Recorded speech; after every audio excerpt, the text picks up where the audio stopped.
Hello everyone, welcome back. Today we're going to be talking a little bit more about moving away from a threat while shooting at it. This is the fourth video in this series, and the basics are still the same. Hip points in that direction while the arms are back and you're aiming this way. Okay, so we want our hips pointing in the direction that we're moving in while we have our arms pointed back directed towards the threat. Now this may start as a back pedal, okay, that moves into forward motion, okay? So generally we want to get into forward motion as quickly as possible because when we're back pedaling, you know, there's a higher chance that we might trip, okay? Now, a couple of things. Very cold today, about 20 degrees.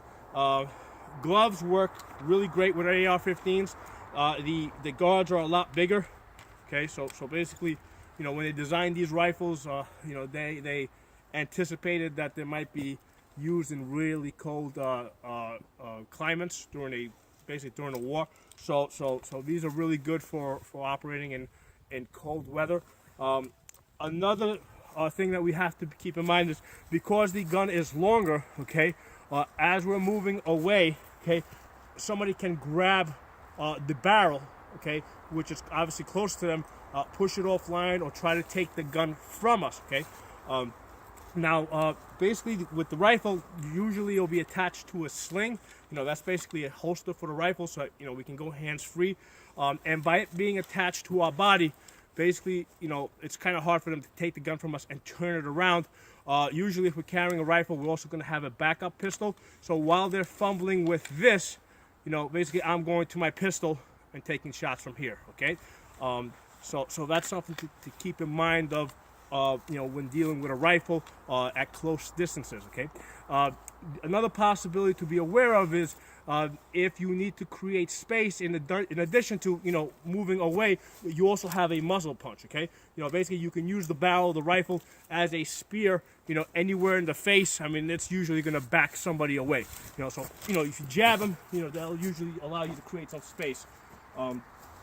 Now, you know, you really don't want to do that with a handgun, because with a handgun, usually, you know, if you do a muzzle punch with a handgun, sometimes you can push the slide back and you can put the gun out of battery and cause the gun not to work.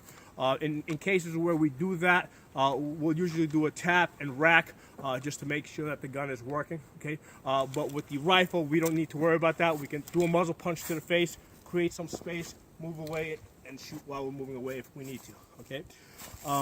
So let's we're gonna go back to this target over here. Now normally with a rifle we have a rounded chamber and the gun is on safe, okay? With the handgun, okay, the way I usually carry this Beretta, okay, there's a rounded chamber, okay, the hammer is decocked, okay, so that first round is a long trigger pull, and for that reason I don't keep the gun on safe, okay, because there's that long trigger pull that makes the gun, you know, really hard to, you know, basically you can't accidentally shoot this gun unless you really press on that trigger, okay?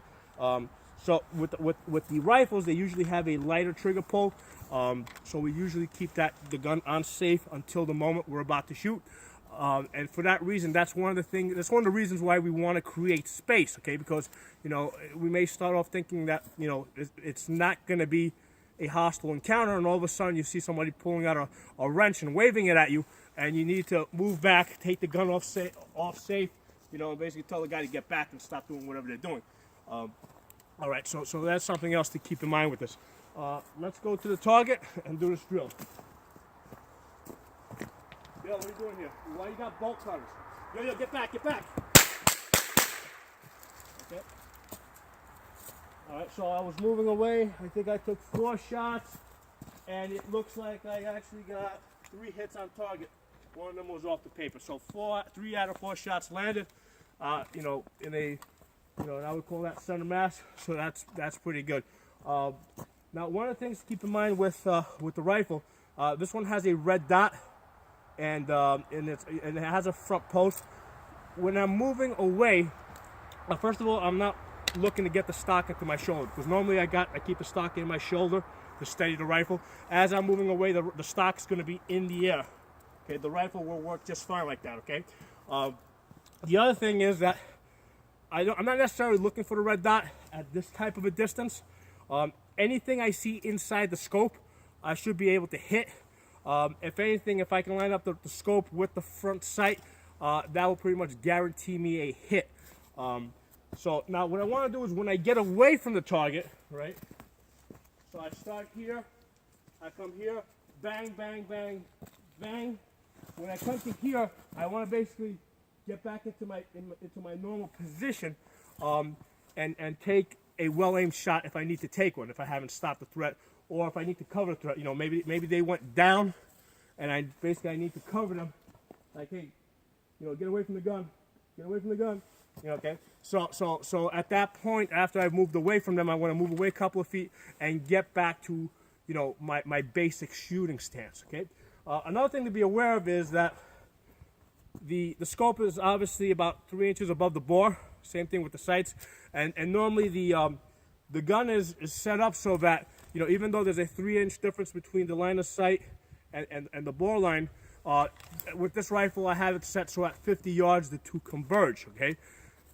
At this close distance, that 3-inch difference is going to exist. So on this paper, if I'm trying to hit here, I need to pretty much aim up here, okay, to account for that difference.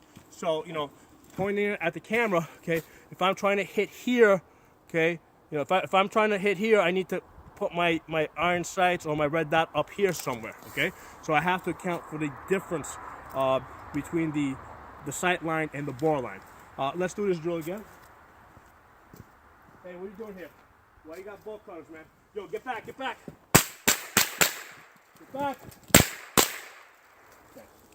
So, that's a good drill for you guys to try out. Looking forward to talking to you guys again soon. Bye-bye.